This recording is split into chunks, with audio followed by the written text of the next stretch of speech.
Masu sauraro Assalamu alaikum da fatan kun waye gari lafiya. A cikin shirin za ku ji cewa shugaba Trump ya ce zai bayar da ladan kuɗi ga kusan sojojin ƙasarsa miliyan 1.5. Shugaban Venezuela Nicolas Maduro ya zargi Amurka da ƙoƙarin mai da ƙasarsa wani yanki da ke ƙarƙashin mulkin mallaka. Ma'aikatar harkokin wajen Najeriya ta ce za ta soma tuntuɓar gwamnatin Amurka domin tattaunawa akan batun takunkumin da aka saka wa ƙasar, ciki har da haramtawa 'yan ƙasar shiga Amurka. Akwai dokoki, akwai hanyoyi da ake bi na abin da ake cewa not verbal na rubuce-rubucen diplomasiya tsakanin ƙasa da ƙasa. Ta nan ake yi a kwankwance duk wata matsala da ke tsakanin ƙasashe. Saboda haka idan Allah ya yarda kaɗan-kaɗan za a bibiya abin har sai an warware shi. A jamhuriyar Nijar, al'ummar wasu yankunan kasar ne suka koka da matsalar karuwar sace-sace a cikin birane, musamman ma a wannan lokaci na sanyi. Shi wannan swace-swace dama mun saba, kuma cikin sanyi sai ya yi karhi tunda sun san da sanyi ne kowa shigewa daki yake ya lambaɗe ya yi kwana. Haka kawai baka da ikon barin daidai da 'yar tukunya waje. An saba a zube maka dan tuwanka a tai da tukunya ka to ina zance.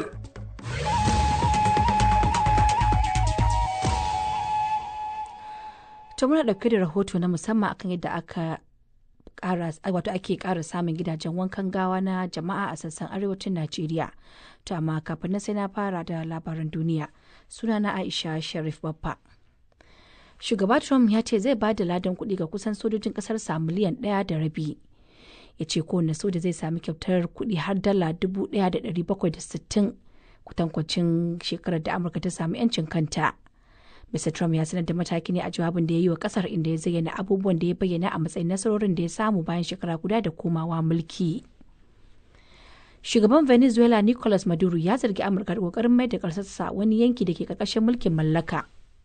Venezuela will never be a colony of anything or anyone. Mr. Maduro kenan ke cewa Venezuela ba za ta zama ƙarƙashin mulkin mallakar wani ko wata ba har abada. Cikin wani jawabi da ya gabatar na nuna turjiya, ya ce duk wani yunkuri na hamɓarar da gwamnatinsa to ba zai yi tasiri ba. Kalaman nasa da yana zuwa ne kwana guda bayan shugaba Trump ya sanar da dakatarwa da kuma sanya takunkumi akan wasu tankokin dakon mai, yana mai cewa yanzu Venezuela na kewaye da sojojin Amurka. Majalisar Ɗinkin Duniya dai ta buƙaci ɓangarorin biyu da su daina rura wutar rikicin, sannan kuma shugabar Mexico Claudia Sheinbaum ta yi kira da a zauna a tattauna domin kare zubar da jinin da ake. Amurka ta kaddamar da wasu hare-hare akan wani jirgin ruwa da ke tafiya a tekun Pacific. Sakatar harkokin wajen kasar Pete Hegseth ya bayyana harin a matsayin wanda aka kai kan 'yan ta'adda, yana mai cewa an kashe mutum 4 a yayin harin. Kawo yanzu dai an kashe mutane 99 a yayin hare-haren da Amurka ke kaiwa tun a watan Satumbar da ya gabata, bayan da sojojin Amurka suka fara kai farmaki kan jiragen ruwan da suke zargi da safarar kwayoyi a yankin Caribbean da kuma na gabashin Pacific. To labaran duniya na zuwa muku ne daga nan sashen Hausa na BBC. Gwamnatin Australia ta sanar da bullo da sabbin dokoki domin kawo ƙarshen kalaman nuna kyama bayan kisan da aka yi wa mutum 15 a Sydney a wani hari da aka kai da bindiga a wajen wani taro da Yahudawa ke gudanarwa a bakin tekun Bondi. This is a multiple point plan by the Prime Minister. Wakilin BBC ya ce wannan shiri ne mai matakai da dama da Prime Minister ya bullo da su domin magance miyagun ayyuka da tsatsauran ra'ayi da kuma kawo ƙarshen kalaman nuna kyama. Da yake magana a wani taron manema labarai, Prime Minister kasar Anthony Albanese ya ce gwamnatinsa za ta bullo da wata doka irin ta farko da za ta rika sanya idanu akan masu tsatsauran ra'ayi.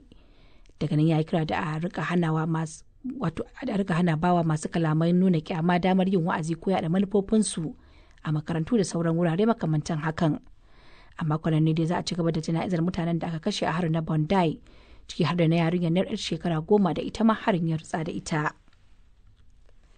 Hukumar Lafiya ta Duniya WHO ta fara wani taro na kwanaki 3 akan magungunan gargajiya a birnin Delhi na India. Makasudin taron shine yadda za a mayar da maganin gargajiya ya yi gogayya da na asibiti da ma bin tsarin lafiya na zamani wajen amfani da maganin. Cikin wani bidiyo da ya wallafa, shugaban hukumar ta WHO Tedros Adhanom Ghebreyesus ya ce ana samun karuwar masu bukatar amfani da magungunan gargajiya a sassan duniya. Tuni dai masu tsatsauran ra'ayi suka yi gargadin cewa irin wannan bukata ta maganin gargajiya za ta ƙara janyo safarar namun dajin da ke da matukar haɗari kamar damusa da karkanda da makamantansu. To ƙarshen labaran duniyar kenan daga nan sashen Hausa na BBC.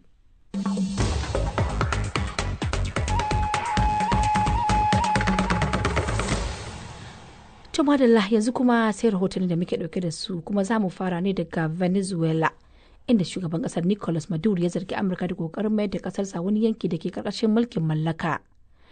Kalaman nasa dai na zuwa ne kwana guda bayan shugaba Trump ya sanar da dakatarwa da kuma sanya takunkumi akan wasu tankokin dakon mai. Yana mai cewa yanzu Venezuela na kewaye da sojojin Amurka. Ga rahoton Khalifa Shehu Dokaji. A cikin jawabin da shugaban na Venezuela Nicolas Maduro ya gabatar na nuna turjiya kan matakan na Trump, ya ce dukkan wani yunkuri na hamɓarar da gwamnatinsa ba zai yi tasiri ba. Haka kuma ya zargi Washington da yunkurin satar musu makamashi. Haka kuma wasu daga cikin 'yan majalisar ta Amurka musamman na jam'iyyar Democrat na yunkurin ganin an kada kuri'ar dakile dukkan wani hari da za a iya kaiwa nan gaban Venezuela. Cikin 'yan majalisun da ke da wannan ra'ayi har da Jim McGovern na jam'iyyar Democrats da ke wakiltar yankin Massachusetts, yana mai cewa ainihin abin da ya janyo rikicin bai kamata a ce ya kai ga yaƙi ba.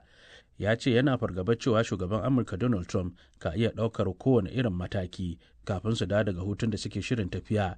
Tuni dai Majalisar Ɗinkin Duniya ta buƙaci ɓangarorin biyu da su daina rura wutar rikicin, sannan kuma shugaban ƙasar Mexico ta yi kira da a zauna a tattauna domin dakatar da zub da jinin da ake. A wani labarin kuma Amurka ta kaddamar da wasu hare-hare a kan wani jirgin ruwa da ke tafiya a tekun Pacific. Sakataren harkokin tsaron ƙasar Pete Hegseth ya bayyana harin a matsayin wanda aka kai kan 'yan ta'adda, yana mai cewa an kashe mutum 4 yayin harin. Kawo yanzu dai an kashe mutum 99 a har-haren da Amurka ke kaiwa tun a watan Satumbar da ya gabata, bayan da sojojin Amurka suka fara kai farmaki kan jirgin ruwan da suke zargin na safarar kwayoyi ne a yankin Caribbean da kuma gabashin Pacific. A gaida Khalifa Shehu Dokaji da rahoton da ya haɗa mana. To yanzu kuma sai Najeriya inda ma'aikatar harkokin wajen ƙasar ta bayyana shirin so tuntuɓar gwamnatin Amurka domin tattaunawa akan batun takunkumin da aka saka wa ƙasar ciki har da haramtawa 'yan ƙasar shiga Amurkan. Gwamnatin Amurka dai ta bayyana dalilin ɗaukar matakin da cewa na da alaƙa da matsalolin tsaron da suka yi wa ƙasar da baibayi wanda suke da nasaba da ƙungiyoyin Boko Haram da na 'yan bindigan, da ta ce gwamnatin Najeriya na jan kafa wajen magance su. Ga rahoton Zubairu Ahmad.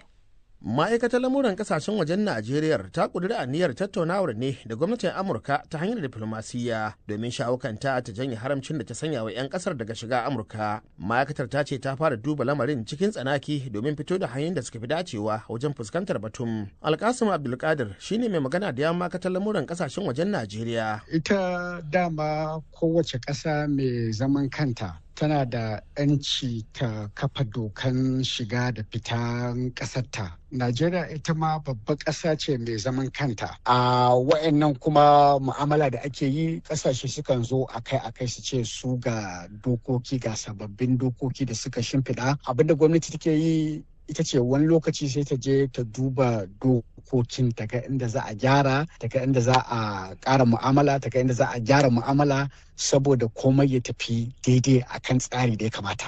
Saboda haka abin da za a yi kenan yanzu. Akwai dokoki, akwai hanyoyi da ake bi na abin da ake cewa not verbal na rubuce-rubucen diplomasiya tsakanin ƙasa da ƙasa. Ta nan ake yi a kwankwance duk wata matsala da ke tsakanin ƙasashe. Saboda haka maganan visa shi ake cewa kamar consular issue ba wani babban abu bane, ba wani abin tashin hankali bane. Idan Allah ya yarda kaɗan za a bibiya abin har sai an warware shi in Allah ya yarda. Gwamnatin ta Amurka ta bayyana ɗaukar matakin ne bisa dalilan tsaro da ta ce Najeriya ta yi biris wajen magancewa, abinda kakakin ma'aikatar harkokin wajen Najeriya ya ce matsalar tsaro dai tamkar tsumajiyar kan hanya ce, ita kanta Amurka bata tsira ba. Ai ita matsalar tsaro kowane ƙasa tana fuskantarsa.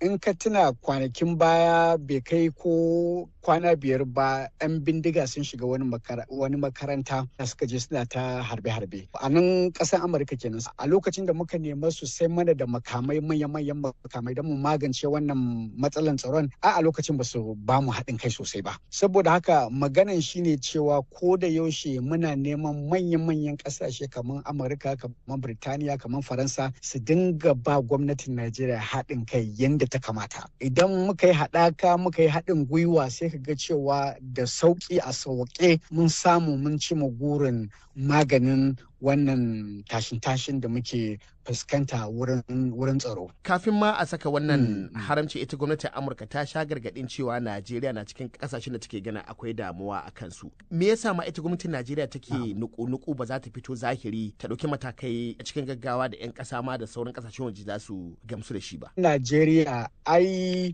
huruminta shine 'yan Najeriya, ko ba haka ba. Kyautatawa da za ta yi shi ga 'yan ƙasa, ba don ta yi wai don wani ƙasa ta ce ta yi ba. An ci gaba da ta hanyar diplomasiya, yadda za a yi maganin ta kuma shine ta hanyar diplomasiya, ba wai wata ƙasa ta ce don ta yi ba. Kanmu za mu yi wa. Masana diplomasiya sun daɗe suna tsokaci akan yadda gibin da ake da shi na rashin jakadun ƙasashen waje tun daga shekarar 2023 ke ci gaba da haifar da cikas ga Najeriya a idon duniya, duk da yake an naɗa 32 amma har yanzu ba a kai ga tantance su ba. Gwamnatin ta Amurka dai ta sanar da kwarekwarar dakatar da tafiye-tafiye daga kasashe 15 ciki har da Najeriya, inda ta danganta matakin da barazanar tsaro da ayyukan kungiyar Boko Haram da na 'yan bindiga. Kazalika sabon takunkumin zai fara aiki ne daga watan Janairun gobe na shekarar 2026.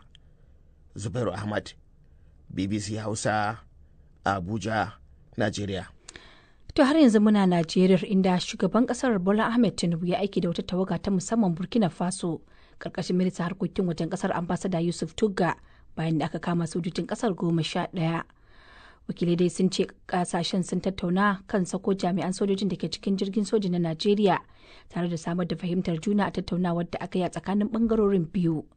Gwamnatin Najeriya dai ta ce an tsare jami'an sojin ta 9 da masu tuka jirgi 2 a Burkina Faso a farkon watan Disamba da muke ciki. Bayan da jirgin Nigerian Air Force C-13 ya yi wata sauka gaggawa a hanyarsa ta zuwa Portugal sakamakon matsalar da ya samu. A jamhuriyar Nijar, al'umma ne ke kokawa da matsalar karuwar sace-sace a cikin birane, musamman mazauna babban birnin kasar wato Yamai a wannan lokaci na sanyi. Sata ta hanyar haure gidaje da satar wayoyi da satar motoci galibi ana zargin guggun miyagu ne ke aikatawa. Ana zargin taɓarɓarewar tattalin arziki da rashin damammaki ga matasa daga cikin matsalolin da ke rura wutar wannan tashin hankali da mazauna birnin na Yamai ke fuskanta. Karotan Cima'ila Isufu. Mazauna birnin Yamai sun bayyana damuwarsu kan karuwar hare-haren 'yan fashi da makami a lokacin sanyi, inda ƙungiyar masu aikata laifuffuka ke kai hare-hare a gidaje musamman cikin dare.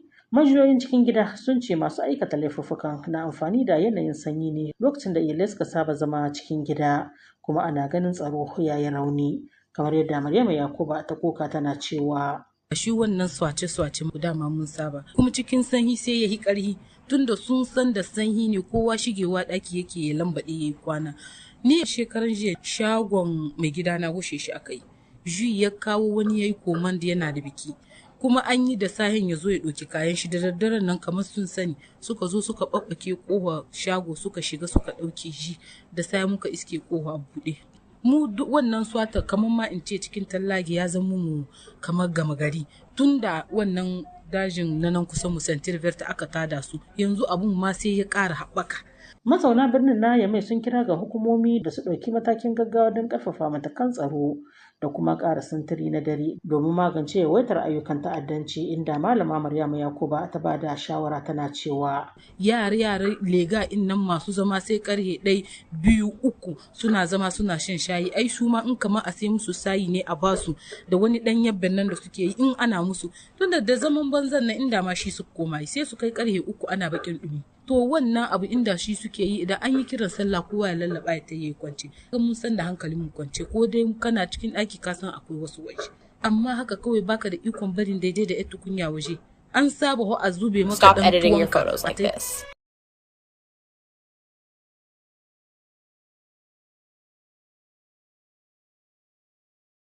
tukunya ka to ina zance za ku. Sai dai duk da namijin kokarin da hukumomin babban birnin ke yi, mazauna wasu unguwanni sun haɗa kai suna tsaron kansu da kansu, kamar yadda Rafi Abba yake cewa.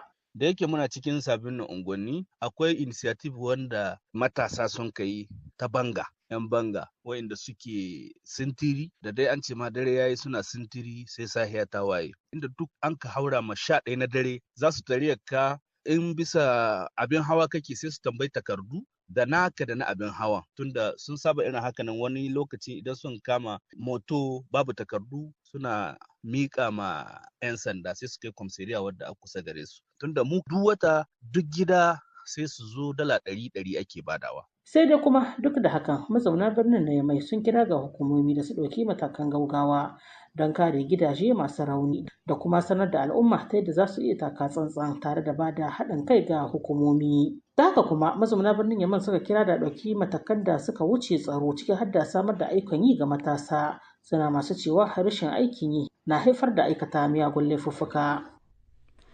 A gaida Cima'ila Isufu, yanzu kuma ga wata sanarwa.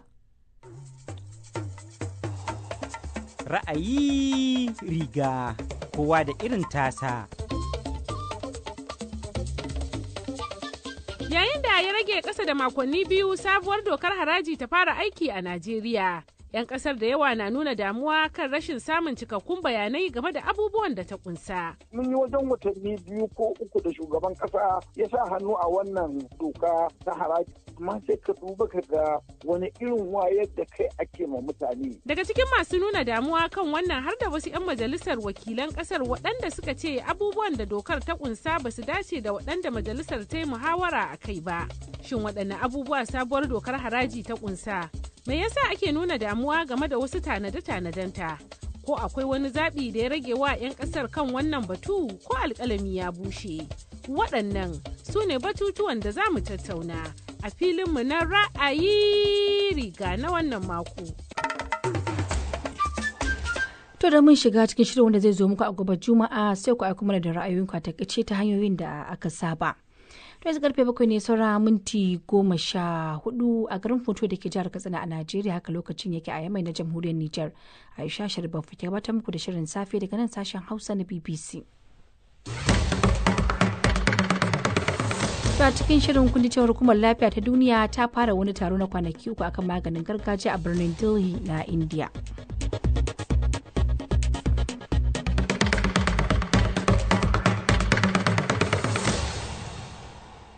To madalla, ana ƙara samun gidajen wankan gawa na jama'a a sassan arewacin Najeriya. Ƙwararru sun ce matakin idan an yi shi yadda ya dace zai matuƙar taimakawa wajen kare al'umma daga wasu miyagun cutuka masu yaduwa kamar Ebola da zazzabin lasa. Masu ruwa da tsaki dai sun yi fatan cewa za a bude irin waɗannan gidaje na wankan gawa a duk faɗin garuruwan ƙasar. Buktar Adamu Bawa ya haɗa mana wannan rahoto. Yayin da mutane da yawa ke kashe miliyoyi barkatai wajen sayan abin hawa da gidajen kece rini na zamani salamu alaikum, har yanzu ba a rasa wasu da kan nutsu su tuna gobe. Wani gini da zamani ya kawo wanda kuma ke jan hankali a unguwar Afo cikin Abuja babban birnin Najeriya shine gidan wankan gawa. Ƙungiyar mata musulmi ta wannan unguwa ta su Hajjiya Ramatu suka zo da shawara cewa suna son su gina ɗakin wankan gawa. To a lokacin har sun shirya tsarinsu yadda za a gina na siminti a masa tayil da waye. Na ce a Hajjiya, idan aka yi na siminti mai tayil, ƙwayar cutar za ta yi makalkalewa a cikin wannan ramin simintin, wanda ya zo aiki nan gaba zai iya kamuwa da cutar. Mu samo abin da ake kira da turanci stainless steel, wato karfe wanda baya iya daukar tsatsa. Ta aika da shi China, muka ce a yi mana dogo wanda tunda mutanen mu sun fi yan China tsawo, aka kuma aiko da shi. To alhamdulillah da muka fara aiki da shi ya ba mu dama a yi wankan gawa kana tsaye kai mai yin, ita gawar na kwance. Bunƙasar birane da kuma tafiye-tafiye na ƙara bude idanuwa ga buƙatar musayar kyawawan al'adu da sabbin hanyoyin rayuwa da kuma ilimi. Haka zalika a zamani na ƙaruwar harkoki ga ɗaiɗaikun mutane da yawaitar jama'a kuma a inda ba kowa ne Allah ya huwace masa ilimi a duka fannoni ba. Hasali ma tsoro kaɗai ko tashin hankalin rashi na iya sanya wasu su fahimci amfanin kai mamaci zuwa gidan wankan gawa. Dr. Nasir Gwarzo babban likitan yaƙi da cutuka masu yaduwa ne kuma ɗaya daga cikin masu gudanar da wannan gida na wankan gawa a unguwar Afo. A matsayina na likita wanda yake kula da lafiyar al'umma da kuma yaƙi da cututtuka masu yaduwa, na ga abubuwa a rayuwata ta aiki wanda suka ta min da hankali da yawa, musamman annoba wacce idan aka ƙyale ta za ta saurin yaduwa musamman a cikin al'umma, kuma musamman daga gawa zuwa jikin mai rai, wanda mutanenmu da yawa ba san da haka ba. Tasirin irin wannan sabon al'amari ga alama ya fi fitowa fili a lokaci na annoba. Lokaci-lokaci dai ana samun ɓullar nau'o'in annoba da kan sa mutane su daɗa hattara saboda matuƙar hatsarinsu. Ko a tsakiyar watan Satumban bana, hukumar daƙile yaɗuwar cutuka ta Najeriya ta sanar cewa wasu marasa lafiya biyu da aka samu da zazzabin da kan zo da zubar da jini. Gwaje-gwaje sun nuna ba sa ɗauke da cutar Ebola ko zazzabin Marburg da ke da matuƙar hatsari. Amma dai sun ci gaba da yi musu gwajin zazzabin lasa da na zazzabin dangi. Dr. Nasir Gwarzo ya ce irin waɗannan larurori hatta gawar mai ɗauke da cutar abu ne da ke buƙatar sa hannun ƙwararru.